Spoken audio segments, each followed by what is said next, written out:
Okay, so I know that I said that I would be done with this concept after saying that I talked about it so many times, but I feel like I have to go more in depth on how to make the perfect Superman game. Before, I just only talked about debunking claims that a Superman game couldn't work, but I never really took the time to come up onto how to actually make a game work. After that amazing PlayStation showcase of Insomniac Spider-Man 2, many people have been talking about the newest feature to the game with the use of the web wings, and this has caused, I'll be honest, some controversy on the flight mechanics and people comparing this to the likes of a possible Superman game. One of my most favorite YouTubers that I watch, named Evan Filakara, I'm so sorry if I butchered your name, but Evan tweeted by saying, "So you're telling me that Insomniac can do this with Spider-Man, but there's no developer out there that can tackle an open world Superman game? Madness." And I'll be honest, a lot of the comments on his tweet were either people just being really ignorant on the character of Superman and his lore of villains, or just being douchebags saying that Superman is boring. But this really got me thinking on a more in-depth take on how I would make a Superman game, and one that I haven't really seen many people talk about. So definitely strap in, grab some snacks, and watch how I'll explain on how to make the perfect Superman game, because this is definitely going to be a long video, so prepare yourselves. So I've said this before many times, that Superman as a character is basically a power fantasy kind of character. He shouldn't really be treated like Batman and Spider-Man when it comes to threats in his game, because street tier characters only have to worry about either getting shot or stabbed, but not Superman due to his immense durability. One of the most common mistakes when people think about a Superman game is that people leaning too much on either thugs with kryptonite, depowering so much to where he doesn't feel like Superman at all, or only confining him just to Earth. The beautiful thing about Superman is that his story can be told literally anywhere, as long as the character remains the same and is still willing to lend a hand to those who need it wherever he is in the cosmos. I've really said this before in some of my older videos, but the best way on how to make a Superman game actually interesting to both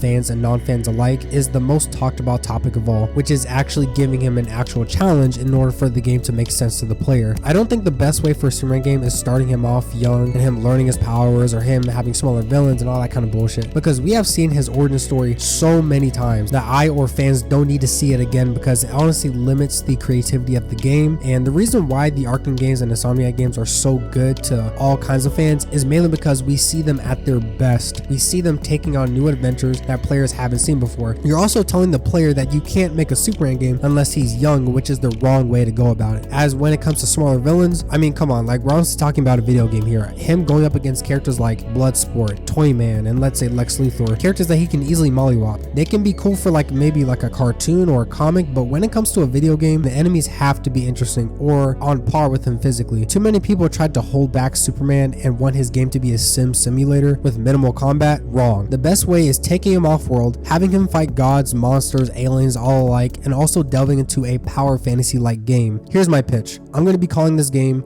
Superman Omega War. The game's primary story is that Superman gets a distress call from the planet New Genesis. The call is from the new god Orion, who is the biological son of Darkseid, but was adopted by the High Father and was raised to be the better of his biological father. Orion goes on by saying that he needs Superman's help in taking down Darkseid and his powerful army after Darkseid takes siege on the planet New Genesis and kills the High Father, after acquiring the anti-life equation, as well as going on an onslaught on the people of New Genesis. He says that he wants Superman to join him in the fight against Apocalypse and take down Darkseid once and for all if necessary. Orion also goes on by saying that Darkseid has acquired a few enemies that Superman may recognize from his past battles that are pushing against New Genesis forces. Transmission becomes staticky and goes out by leaving Superman to accept his distress call immediately. I was thinking that this could go with Superman's morals on his no-kill rule, seeing that Darkseid is the essence of pure evil, but playing on the should Superman end this one individual's life to save countless millions, or stay true to his morals but let this individual live to commit more heinous crimes upon the galaxy. Now, this game should only be about Superman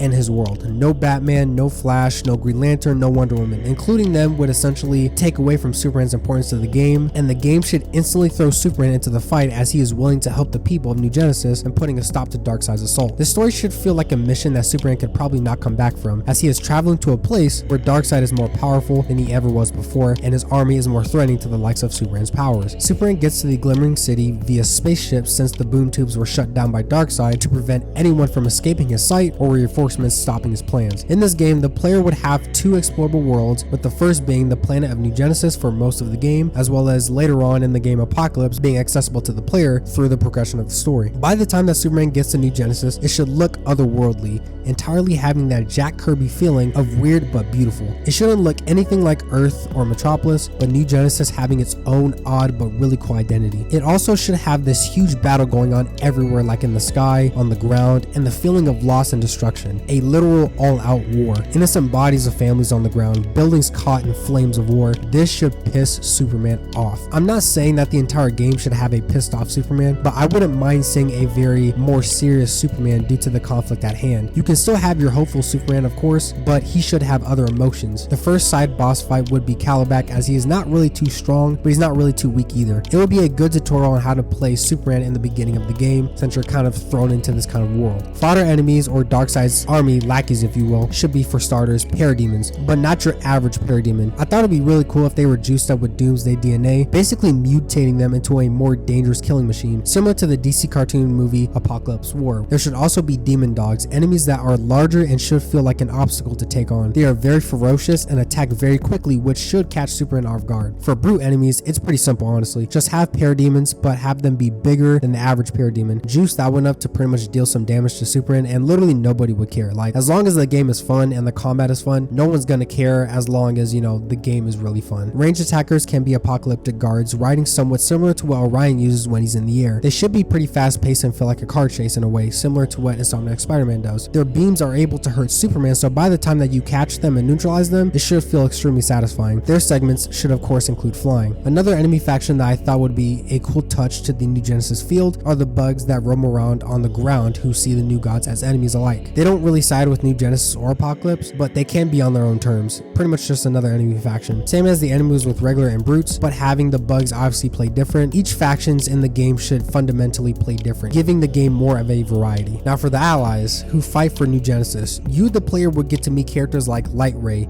Big Barda, Mr. Miracle, Orion, and the Forever People. I would actually also include Lex Luthor as an ally. Now hold on. I know you're saying, whoa, Lex Luthor's an enemy. What are you talking about? Let me explain. Lex Luthor could be the upgrade specialist for Superman, upgrading Clark's suits against powerful foes, upgrading Clark's solar meter with orbs that the players find throughout the game, and being the guy in the chair for Superman. I want this universe to not have Superman and Lex be enemies, at least not yet. I feel like Lex could serve more as an ally than a typical evil villain. I'd have it where Superman asks Lex for help considering his genius intellect and use of weaponry. Now for my favorite part, which would be the main and side villains. I would definitely love to have side villains that matter to the story, such as Cyborg Superman, Mongol, Rogozar, Steppenwolf, Calabac of course, and the Furies, as well as Doomsday. Having them there would be Darkseid's plan to lure in Superman, knowing that the kind of level of violence would attract Superman of course. Now I know that some of you guys are saying, whoa, that is way too much, and honestly I don't really quite think that it is, and I feel like it is just enough to handle Superman. Obviously I wouldn't have them fighting Superman right away, but as the story progresses, you the player will face more and more of Superman's toughest foes. My inspiration is more from the Arkham games approach, as each game is littered with literally so many of Batman's rogues that I thought the same could pretty much be done for Superman. The final boss of the game would definitely be Darkseid, as he is at his most powerful state, and the fight between them will always be a favorite of mine. By the end of the game, when you face Darkseid in Apocalypse, I would have it where Superman would immensely lose. All seems hopeless until Lex has the idea and theorizes that if Superman were to throw himself in the fire pits of Apocalypse to give him a power boost, he could possibly have the power to beat Darkseid, but it is a risk as this could possibly kill Clark. Superman would go through with it because Superman always finds a way. Darkseid believes that Superman foolishly unalived himself until shortly after Superman emerges out of the fiery pit, but not as a Superman, but becoming the god of strength. Players will have the one-time chance in the game to have the overpowered feeling of being a god like Superman to take down Darkseid. No limitations. He will be quicker, more brutal, and have more of an aggressive attitude than his usual self. But that power boost will not remain forever. It is only to take down Darkseid, so you won't essentially have this for like the rest of the game or like the end game. It's just for that specific moment, that's when you'll be the most busted version that you will ever be. That's pretty much my point when it comes to approaching the overpowered approach. When it comes to Superman's power, many will say, well, how do you handle his power? The best answer is to basically nerf him, but not too much to where he doesn't feel like Superman, which would be the point. I always say that you can in fact nerf Superman because a Superman game doesn't have to follow what goes on in the comics. We all know Superman in the comics is extremely overpowered, but the beautiful thing about this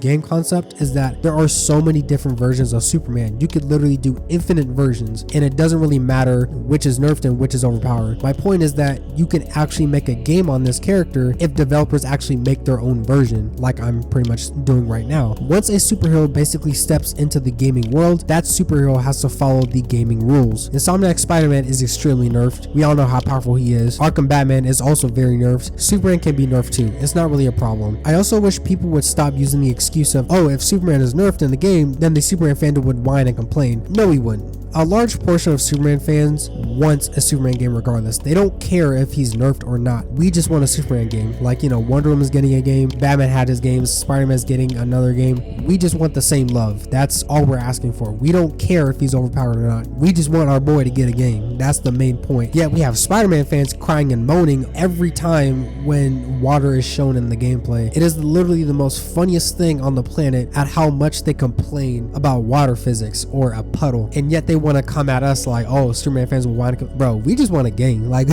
we don't care. Yeah, obviously we want it to look good, but we just want a game of our favorite character, just like you guys are getting your games of your favorite characters. We just want the same respect. Another thing that they always say is, oh, how does Superman gain power up since he's away from our yellow sun? Well, in my game, since he's away from the yellow sun, I'd have it where there are small little orbs of energy around the map that can help Superman replenish his power. Use those to upgrade your solar from Lex. Similar to what DBZ Kakarot has orbs to buy certain skill sets to train for that certain skill, or how in God of War, Kratos can crush green crystals to gain more health, or crushing red crystals to fuel his rage meter, or basically just kind of going around making sure that you buy more gear to upgrade Kratos so that you either have more damage, you have more health, or more luck, just anything like that on that nature. Like I said, once a superhero steps in the video game world, that superhero has to follow the video game rules. That is the point. But like I said, I feel like the same can honestly work for Superman. Let's say that you overcharge your solar meter. Superman can release a solar-like bomb which can act as the solar flare like in the comics. The difference is from the comics is that this leaves Superman completely drained for at least 24 hours. In my game, you would be more weaker, but you would have to look for solar orbs to regain your strength, or just wait for the solar meter to slowly replenish by itself. Now, another common point that a lot of people try to point out is, how can you make Superman's combat interesting? Now, this is definitely a favorite discussion of mine, considering that I love the character, but Superman is a very smart and adaptive fighter. He doesn't really fight like Batman, obviously, but he is honestly just as good. The only reason that we don't see that side of the combatant side of Superman is mainly because he doesn't really need to use it as much. But in a video game, I would definitely have it to where he would have to use his combat skills. Superman's fighting style ranges from boxing to some forms of martial arts. Another misconception around Superman is that apparently he doesn't know how to fight, which is obviously completely wrong. In most cases with modern movies or cartoons, yeah, I would see your point because he doesn't really fight that well, but in terms of comics, he is a very versatile fighter. He's probably more versatile with his powers more so than Spider-Man. Developers should be able to have fun with this kind of thing because Superman's fighting prowess is just mixing both boxing and minimal martial arts. Throughout the game, you should be able to upgrade more of your fighting abilities, like his combat, as well as intriguing his powers along with it. So let's say if you want to do a certain combo where he's using his hands, I would have it to where there's a certain ability where you can punch and then laser and then, you know, do an uppercut or something. Like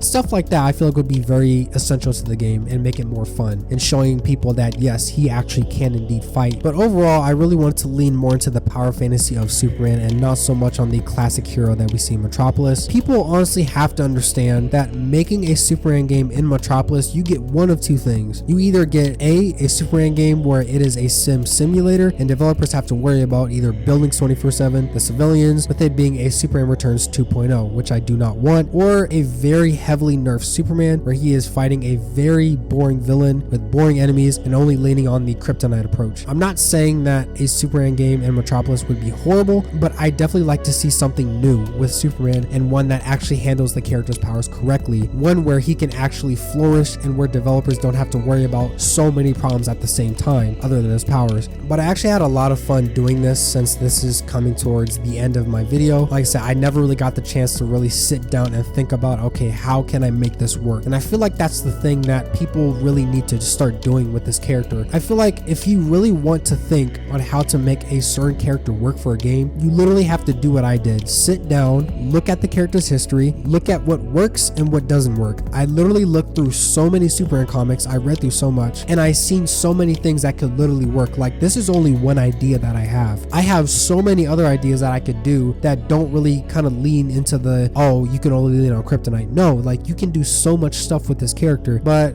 that's honestly enough of me rambling. If you guys made it to the end of this video, I just want to say thank you so much. I would really appreciate it if you guys would please blow this up. Definitely please share around. Definitely share to people who consider this kind of idea impossible. I really want to change the minds of people and show them that yes, this actually can work. I'm not saying that my idea is the best idea, but I feel like it is the most ideal. It's the most logical that you could do with the character, other than doing another origin story or heavily nerfing this character. And if you made it to the end of this video, I just want to say thank you so much. Definitely like, share, and subscribe. Definitely let me know what you guys think down in the comments below. Do you guys like my idea? Are there some things that you would like to add on to it, or do you just really love the idea?